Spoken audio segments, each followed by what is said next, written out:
Jadi adat urang Sunda mah sok resep ngajinan, sok resep tutulung kanu butuh, tatalang kanu susah. Sok sadajar mehna keur susah ge. Sok sadajar mehna keur susah ge.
Assalamualaikum warahmatullahi wabarakatuh. Sampurasun. Wilujeng patepang deui jeung Abah. Alhamdulillah dina bangkit ieu Abah tiasa patepang deui jeung dulur-dulur sadayana. Kumaha dulur-dulur anu aya di lemur, baraya anu aya di kota daramang. Nuhun nu pagi daramang mah.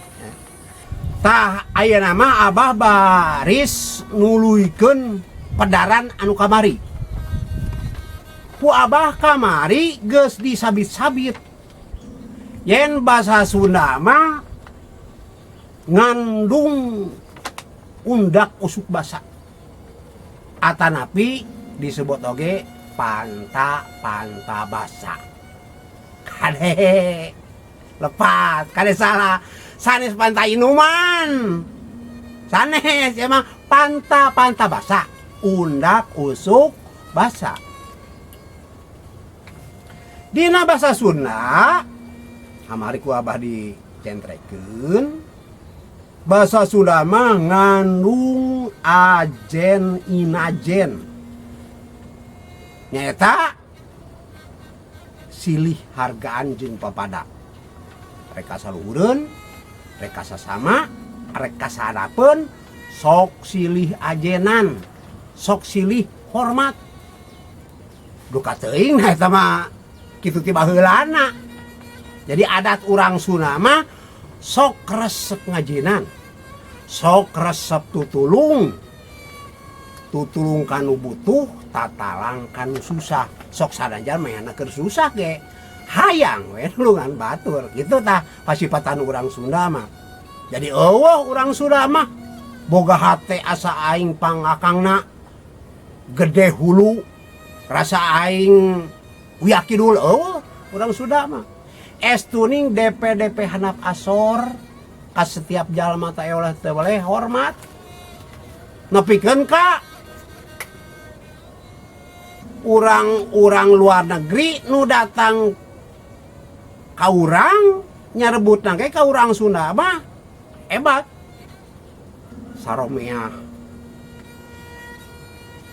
Saromeah hade kasemah. Begitu pasipatan urang Sunda mah. Coba we gerak. Tiba heula urang Sunda mah eta lamun leumpang aja. Patur-tutur gitu. Heug urang hayang miheulaan. Tah urang teh pan nyebatna teh punten kapayunan gitu urang Sunda mah. Jadi teu boleh dipake tata krama teh urang Sunda mah. Hayang ngahormat. Ya, kitu tah. Pasipatan atau napi adat istiadat urang Sunda mah. Salian eta urang Sunda mah oge katelahna teh salian ti somea oge urang Sunda mah teu boleh hirup rukun, teu boleh hirup babarengan, sareuneup saigal naon ngaranna teh sareuneup saigal sapihanean gitu. Jadi babarengan kaditu kadieu gotong royong. Aya anu macul tatangga milu macul istilah teh ngahiras. Ayeuna mah eueuh eta kecap ngahiras teh ini. Lantaran ayeuna mah jalemana kudu dibayar ayeuna mah. Eueuh istilah ngahiras. Baheula mah estuning babarengan we. Upama imah di ruang ye sakampung teh bereng gitu. Ya, salian eta dina bahasa Sunda mah ya. Bahasana teh beunghar. Ya. Beunghar. Oge salian ti beunghar teh urang Sunda mah kumaha nya eta teh Sunda teh dina saucap teh make perasaan ya. Make perasaan aya perasaan ngewa, aya perasaan geget, aya perasaan deudeuh, aya perasaan ambak nya gumantung ya kana kaayaanana gitu. Dulur-dulur anu aya di lembur barayan di kota tadi disebutkan yen bahasa Sunda mah bahasa rasa. Bahasa Sunda mah bahasa rasa. Jadi asup kana perasaan. Naon sababna? Sabab urang Sunda mah estuning dina cacarita teh make perasaan.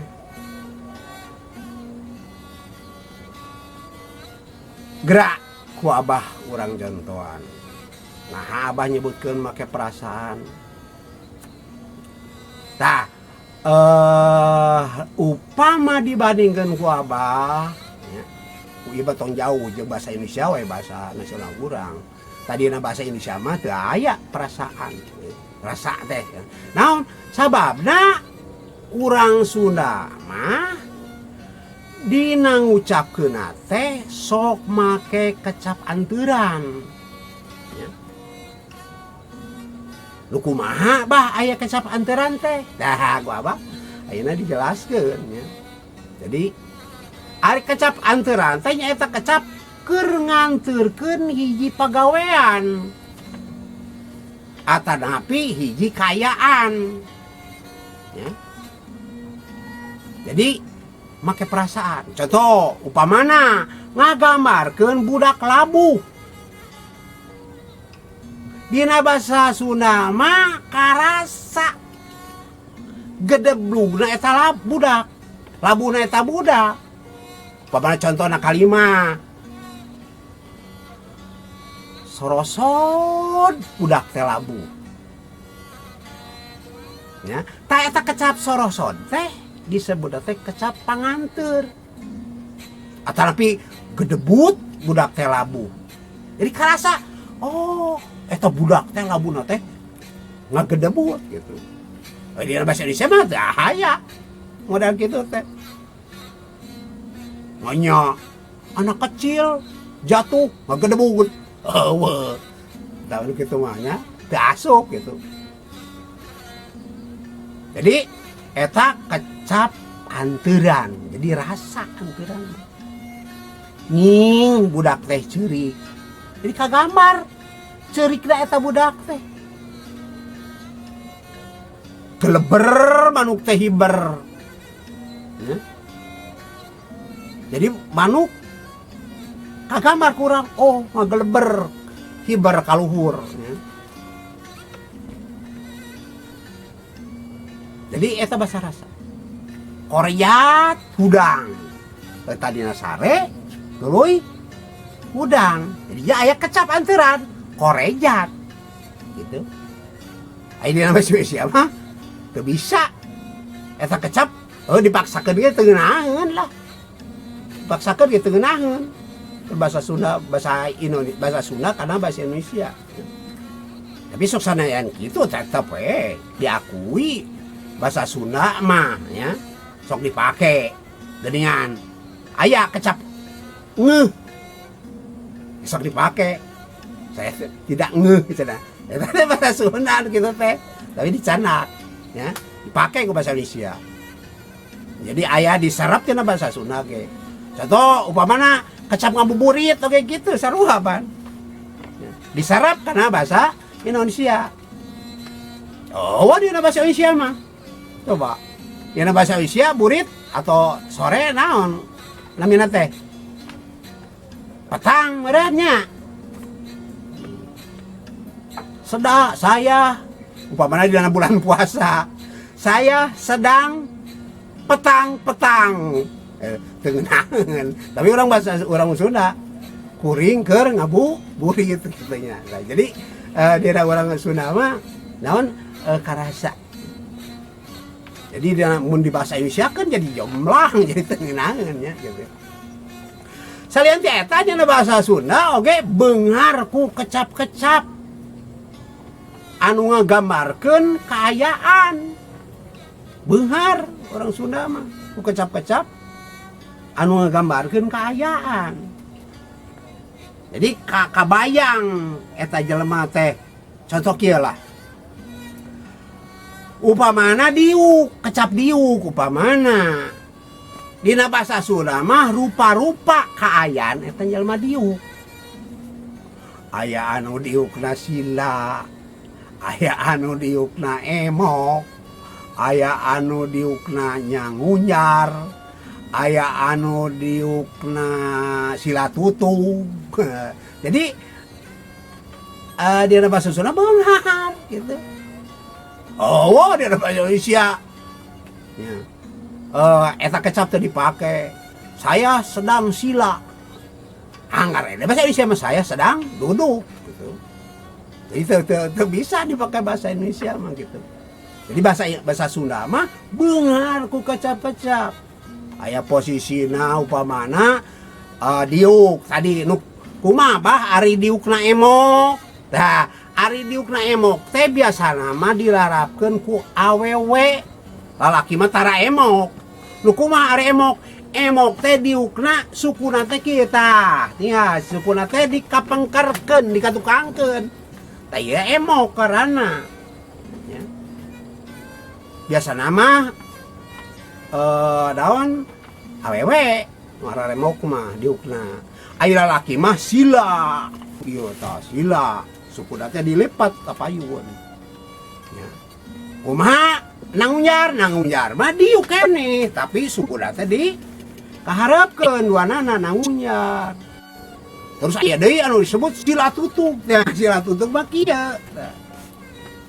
Silatutug mah biasana di warung kopi atau ke dahar orang terus apa alas tos sok di kaluhurkeun gitu pan kieu tah. Tah eta teh disebut teh silatutug. Tapi dina bahasa Indonesia teh aya. Tetep ngan ukur cukup ku nyebutkeun diuk. Galuda jeung manuk heula dipikat rek di kurungan. Bahasa Sunda anu urang hayu rumah babarengan.